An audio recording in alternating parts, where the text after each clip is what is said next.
And we are live. Welcome, everybody, to the Lakers Outsiders podcast. I am your host, Gary Kester. Joining me today are two of our resident outsiders. We'll go from senior. We'll go in order of seniority here. Joining me on my right is Matt Vazine. Matt, what's going on, man? Not much, man. Same old Lakers. But yeah, well, Yeah, same old Lakers. And 5 years ago, that would have been like something really good. yeah, it would have been a good thing. It would have been like, yeah, we're still the best. And now it's just a train wreck. Yeah. And the other outsider joining us today is Kyle Hartwick. Kyle, this is what, your third show?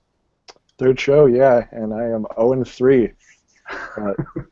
Every time we bring you on, it's like, I guess, well, every time we do a podcast now, it's never happy, right? No, I mean this is just an unhappy season. We're 3-18. Where's the bright spot there? Well, I guess we're not 0-21, but Well, if you want to keep this tank thing going, you got to come on like every show, I guess. Yeah, maybe. I think the only way I would start up the team tank thing again is just to get Byron Scott out as head coach. Like, just lose every game until we get him out of there. Just get somebody halfway competent at their job. But who knows? So, for those of you that didn't get to watch today, the Lakers lost to the Raptors. As Kyle mentioned, they dropped to 3-18, which I don't know if it's the worst start in the franchise's history. I mean, it's got to be. It's got to be. Like, Yeah, that's like, you almost can't. It's literally almost impossible to start any worse. Like, so let's talk about the game a little bit. This was a game that, obviously we weren't expected to win. Toronto's been a solid team this year. What were some of your guys' takeaways? Just maybe from observing the stats, watching the game. Matt, we'll start with you. Well, obviously, the big news of Julius Randle and D'Angelo Russell getting benched for the game was, not the best way we wanted to start the game in pretty much every fan's opinion across Twitter.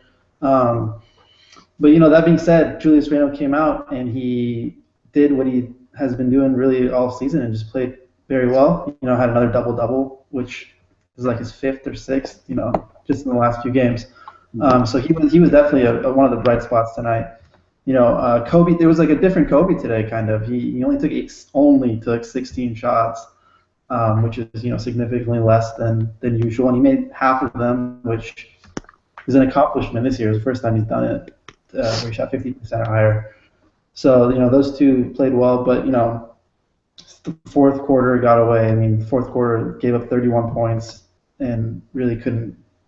Just fell apart kind of towards at the end. But yeah, just a typical Lakers loss. Was competitive for the majority of the game, and then just fell off at the end. Yeah, it was kind of a weird game. The Lakers actually started out pretty well for the first time in a while, and so it made Byron Scott look great, even though like his decision was just an atrocity. But yeah, it was a weird game. It was a game of runs. There was a stretch, I think, like late in the third where Toronto like extended the lead out to 10, and the Lakers got it back tied, and then Toronto went up 8, and the Lakers got it back within 1. Like, it was kind of weird. So, Kyle, you didn't get to watch the game. Just looking at maybe some of the numbers and reading, obviously, Twitter, what were some things that stood out to you? I think the biggest thing for me was the minutes distribution throughout tonight. Like, we all knew that Randall and Russ were going to come off the bench, but they finished with 21 minutes.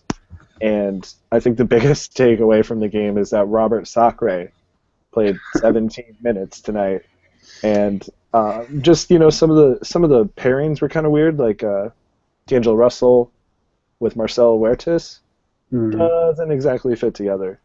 And we still have yet to see any Bass and Hibbert, as far as I know.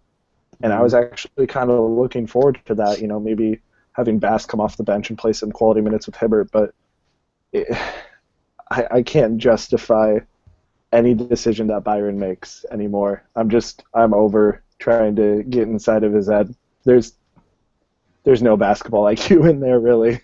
I think if you went inside his head, it would just be like a hollow room. Like you watch those TV shows and it's like, or like a movie, and they're just like in a white room, and it just looks like it goes on forever. I think that's what goes on in Byron's mind. Like there's just nothing in there.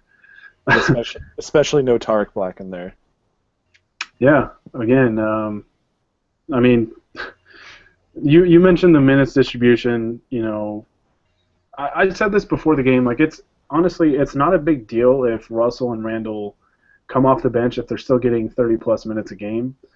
But with Byron Scott, that's just not going to happen with them coming off the bench. His rotations have been so erratic all year, and they've just been all over the place. Julius Randle played 20 minutes tonight.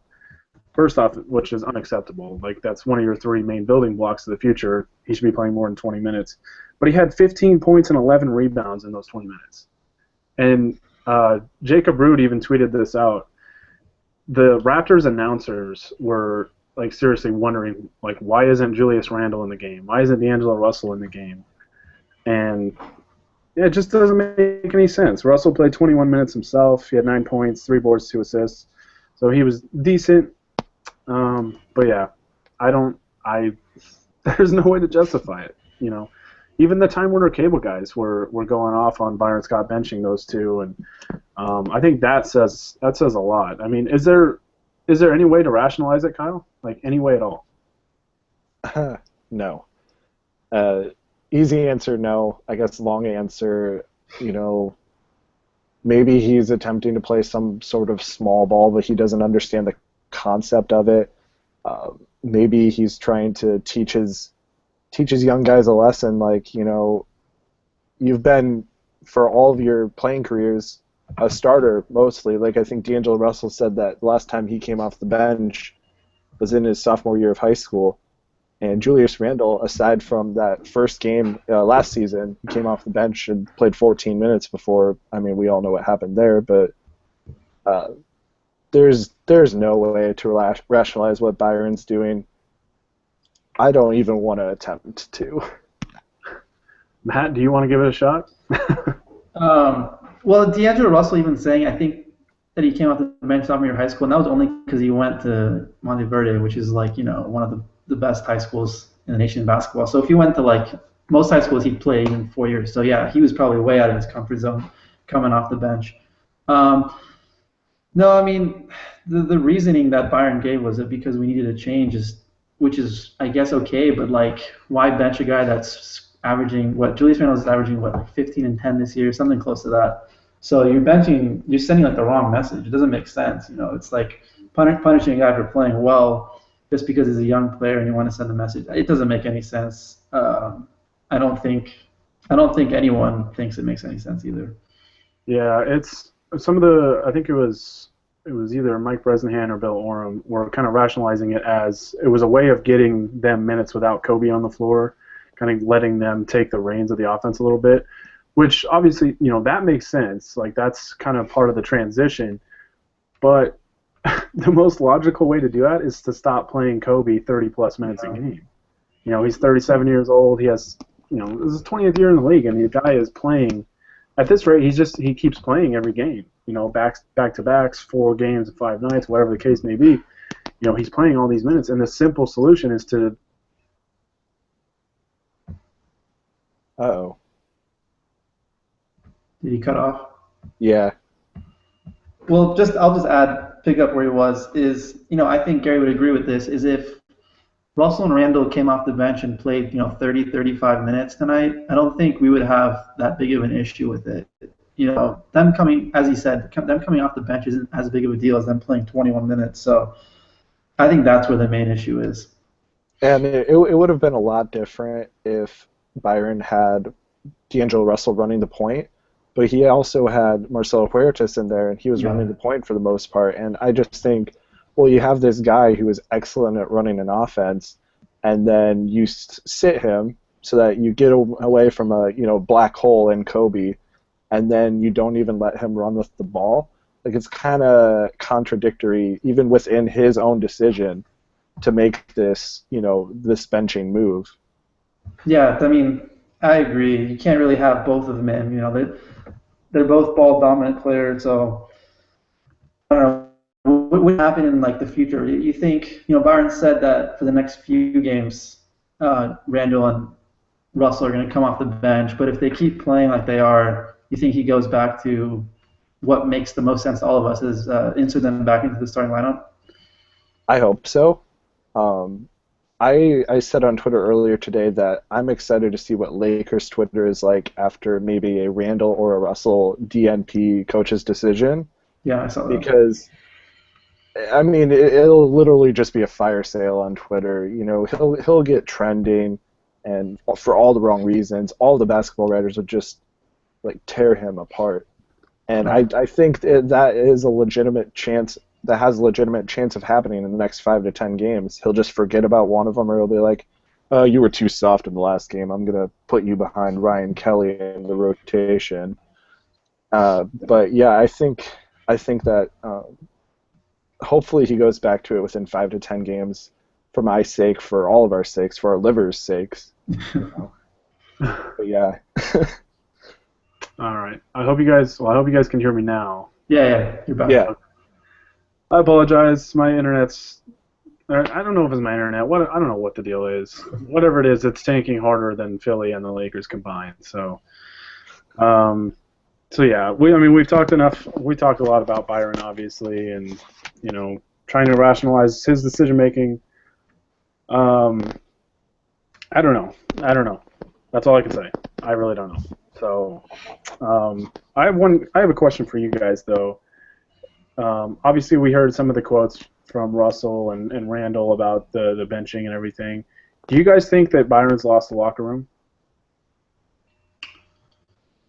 I would say that maybe not completely, but it's definitely trending toward that way. I don't know. I think you mentioned earlier that Randall hasn't spoken to Scott since the decision that he got benched.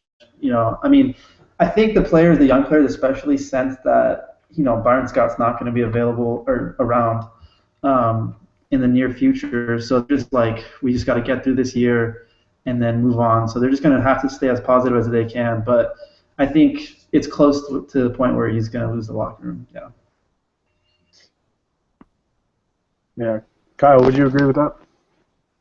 I agree. I'm going to take it a step further and say he's already lost basically everyone except for Kobe. I know Roy Hibbert's pretty disappointed with him. I think to an extent even Kobe is disappointed with the way that Byron Scott is playing, or not playing, coaching. Gosh, if Byron Scott was playing, that'd be worse than his coaching, maybe? I don't know. I'd probably rather him play at this point. Yeah. Suit him up. Yeah, why not? But I think that the young guys are completely gone. Like earlier, I saw a tweet that said that Russell and Randall were joking with each other on the bench. They were sitting next to each other when the game started, and you can only imagine what was being said. Maybe they were, talking crap about their coach. You never know. But yeah, I noticed that, and I actually tweeted something about it, that they were joking on the sideline or on the bench, and I kind of noticed it a couple times throughout the game, and maybe that's a positive that comes from this. Maybe those guys, it draws them closer together, builds the chemistry between those two, and they become best friends. I don't know, but it looked like they were kind of cracking jokes, and I would imagine, it was at Byron's expense. But so we obviously aren't the only ones upset with Byron Scott's decision making. Apparently, Darius Morris, former Laker, isn't happy with him either, and he's been tweeting. He's just spewing balls of hot fire at Byron's direction. Have you guys been able to see some of his tweets? Yeah, do we have an update on that? Was it actually him? Did the NBA PA figure that out? Like, what's going on there? Yeah, there hasn't been an update. I mean, the last tweet is the one where apparently he came out of a workout and said that he's filing that his Twitter account got hacked, is what he's saying. But there's no direct statement from him. Honey just said that was supposedly just fake Darius Morris. He was verified though, no? Yeah. I guess it would have been a hack situation, but Yeah, they were saying that his account got hacked, but he was throwing some some great tweets. Like honestly, Lakers Twitter was ready to sign Darius Morris either as a player or as the next head coach. Like he was just going off. He actually used whoever, if it was him or whoever hacked his account, used a tweet that Anthony sent from our account, the Lakers Outsiders account, that final play call, I think it was against Orlando, where it was an ISO for Lou, and it was actually a really funny tweet. And so yeah, whoever tweeted that out, how about you just add us next time? Send us some credit a little bit. But yeah, I mean, but that goes to show just how crazy it is, that the stuff that Byron Scott's doing, right? You've got the Time Warner Cable guys questioning it, and now former players are doing it, like, what else is next, like, I don't know. You guys have anything to add on that? No, basically all I would say. No, go ahead. One thing on the Darius Morris front, real quick. All of his tweets have been deleted from the past hour or so. Yeah, I just noticed that. Yeah, that's the only thing I had to add there. With the Time Warner guys, though, it's definitely indicative that change might be coming. Maybe it's when they get home, Mitch will sit Byron down and be like, "Hey, you're out of here," or maybe they just lost Byron's passport in Toronto and he won't be able to get back in. But I really hope change is coming. But if it doesn't happen after this, away stretch we've been having, he's not losing his job this season. Right. And I said something similar. I can't see. I don't know when the last time a team fired a coach like while the team was on like a long road trip. Because then it's just awkward. They fly him out of there, and then yeah. So maybe they're waiting for the Lakers to come back from their road trip. They got 3 games left. I think they still play San Antonio, Houston, and I'm blanking on the other team. But that's rough enough already. San Antonio is going to be a fire sale. Yeah, San Antonio, the team that beat the Sixers by I think 51 today. So that's waiting for us in San Antonio. So yeah. Cheers, guys. I hope you guys have alcohol ready for that game. But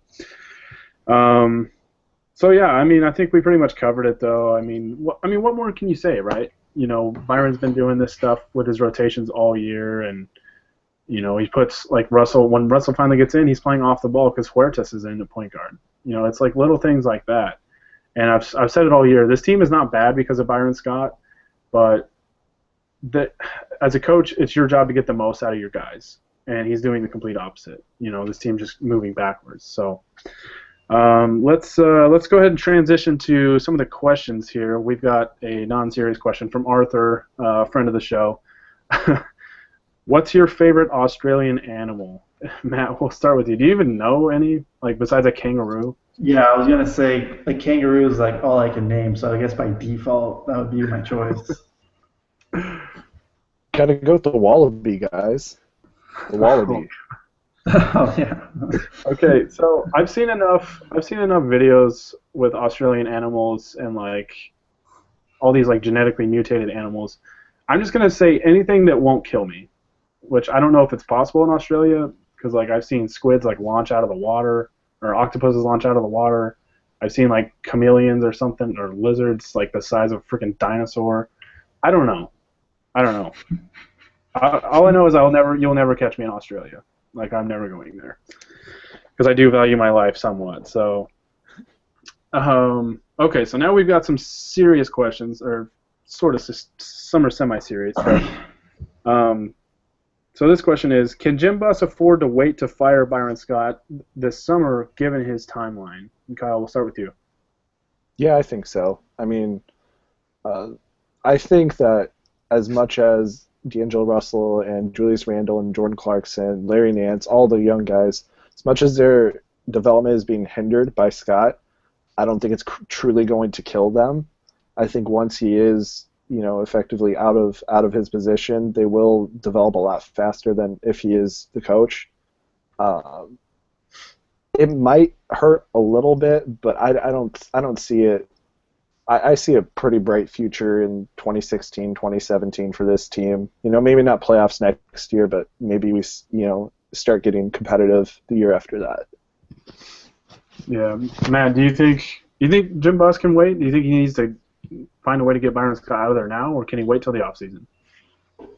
I think he can wait, but the stuff that Scott's done, even with today, and if this stuff continues, maybe he can wait. But for now, I would say he can wait and fire him. I've always thought that Byron Scott would make it through this year unless he was just a complete moron, which he's kind of turning into.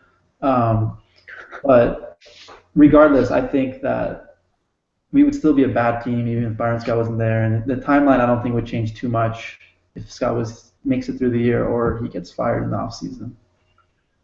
Right. Yeah, you guys make some compelling points. Just for the sake of argument, I'll say that he needs to get him out of there ASAP. For a couple of reasons, obviously, like I said, like I just mentioned, this team isn't bad because of Byron, but I think he is hindering their development. He's basically toyed with D'Angelo Russell's psyche all year. Like he puts him in the starting lineup and then doesn't play him in fourth quarters, and then he starts playing in fourth quarters and now he's benching him. And he's toying with this kid that's 19 and that hasn't been in that kind of situation before, and I think he is. I don't know if he's hindering the development, or like really limiting. He is limiting it, I guess, to an extent, but he's not fully utilizing the tools that he's been given. And I think it would say a lot about the Lakers organization if they just came out and said, "Hey, we screwed up. We hired the wrong guy. We got him out of here right now. We're going to deal with finding a replacement in the offseason, but we're going to roll the ball out there for these guys and let them work with one of the assistant coaches." And I think just showing direction, showing just a commitment to admitting that they were wrong would say a lot. And everybody's mentioned the whole the head coaching vacancy as a recruiting chip in free agency. Kevin Durant, hey, choose your coach, and if you sign here, we'll hire whoever you want. I think it says more to players that hey, this is our coach here. We have a clear direction, we have a clear plan. We want you to be a part of the plan. We're not going to let you just control our organization. Do you guys agree with that? Disagree? I agree. I completely agree with that. Okay, so I'm not completely crazy then. At least not right now. I actually had a question for you guys to follow up from that. The Lakers have a pretty tough November or December schedule, and we all obviously want Byron Scott gone. But in terms of if we finish the month by the end of the month we're 5-28, something along those lines, do you think he makes it to January? I'll say no, just because I want him gone. I've wanted him gone since Game 2. I was half drunk and I made a Fire Byron Scott petition. That is close to 1,000 signings right now. So, shameless plug right there. But I think 5-28, like you said, would just be way too much for Jim Buss to stand behind, and Mitch. So I hope so, but. Only time will tell. It depends on how bad these losses are coming up. If it's a close game, no, he will make it to January. But if it's a bunch of blowouts, there's no way he keeps his job. Yeah. For the sake of the question, if they're 5-28 by the end of December, or whatever, they have 5 wins by the end of December, I think he would. I think. The way it feels, I feel like every win that the Lakers get under Byron Scott, they buy him an extra 2 weeks. Yeah. Because everybody gets all warm and fuzzy and.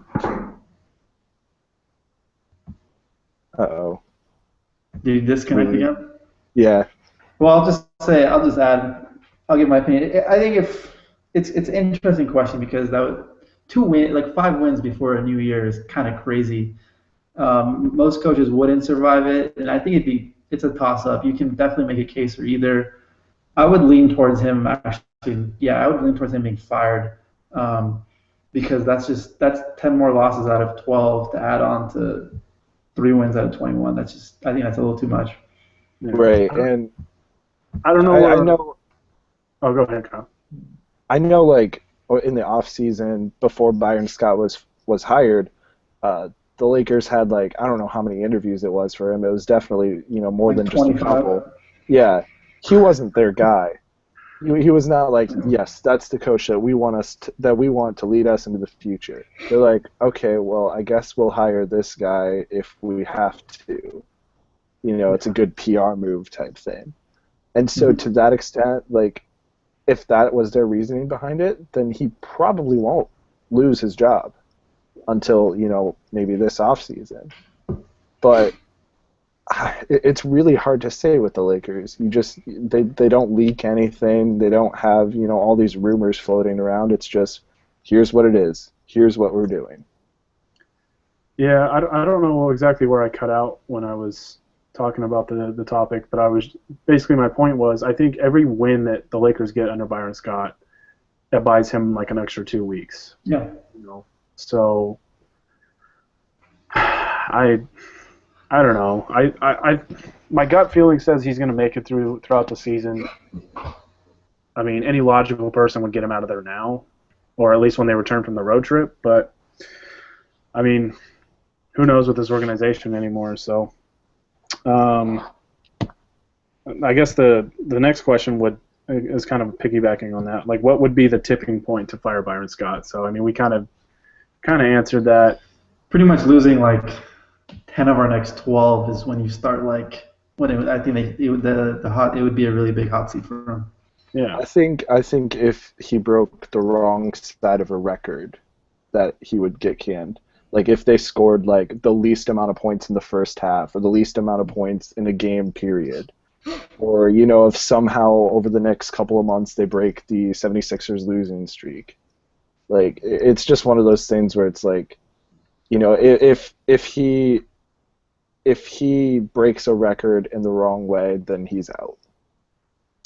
Well, I mean, he kind of did though. He didn't break a record, but he prevented one from happening by losing to the Sixers, who were 0-18. So and I mean the Lakers lost that game by 12. Like, how do you lose to a 0-18 team by 12? I mean, they've got two nice players, and the rest are guys that would be on the end of the bench on just about, the majority of the rosters in the NBA. So, I don't know. Like, if that's not calling for a job change, I don't know what is. And then, this is where your theory of like one win in 2 weeks is, because the next night he comes out and they beat Washington, and then it just kind of like gets rid of the 76ers loss like right away. Right. Like it was so exciting, but I remember thinking that at the time, was like, damn it, man. Like, yeah. Like, oh, what Philly lost? Like, we don't. Yeah. See, imagine if we didn't win that and we're sitting here with 2 wins. It would actually be significantly, even though it's 1 win, you'd be on like a streak, and it'd be even different. Yeah, it's.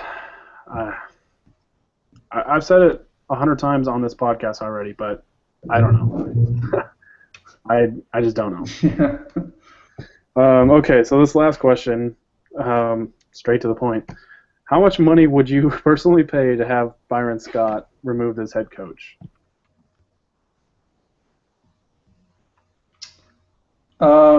Pretty much whatever's in my bank account. You just take it. It's fine. I'll live for the sake of Lakers Twitter. Yeah, I'm pretty much the same. I did my finances, and I was like, oh, this is how much I can give. But I was like, no, all of it, no, because then I'll save on my alcohol budget too. So that's true. Yeah, it'd be like logical to do it. Yeah. Yeah, I'll just say this: Lakers, like, you can have all my Christmas presents if you just get rid of him like in the next week. Except for my trip to Chapel Hill next month to go see North Carolina play. You guys, like, that's untouchable. But anything else you can take. Because I mean, that's actual basketball too. So yeah, and it's like it's one of my favorite sports teams that doesn't hate me. Like, they actually make me. They like never hate you. Spoiled. I know they're going to after this year though, when they get hit with that NCAA, the sanctions and that punishment. So I'm trying to enjoy this year while it lasts. But all right, I think we pretty much covered everything. I mean, we talked about Darius Morris in 2015. We talked about benching the future of the organization. This has been one of the more depressing podcasts to just talk about those topics, I guess. But did you guys have anything else you wanted to add? No, just to make it clear, Byron Scott isn't a very good coach. Yeah, I mean, if I had a nickel for every time we've said that on the podcast, I'd probably have about $2. Kyle, did you have anything you wanted to say before we sign off? Well, I guess if anyone's listening and you haven't already signed my petition, now's your time. It's on my Twitter account. I'll tweet it afterwards. We got this. We can get to 1,000 tonight. I haven't even checked it today, so yeah. Kyle definitely has a future in politics. Starting the anti-Byron Scott campaign. All right, well that's gonna do it for us. Thanks everybody that followed along. We had a decent amount of followers compared to what we normally get. I figured this would be a popular show given the topics presented. Thanks to those that ask us questions, and just again, as always, thanks everybody for the support. Kyle, Matt, thanks for joining me in this sad masquerade. So that's See you in gonna the next one. Yeah, that's going to do it for us. We'll try and get a podcast after the next game, and hopefully we're not, crying or have drank too much by then. So thanks again, everybody. Thanks, guys, and we'll see you guys all next time.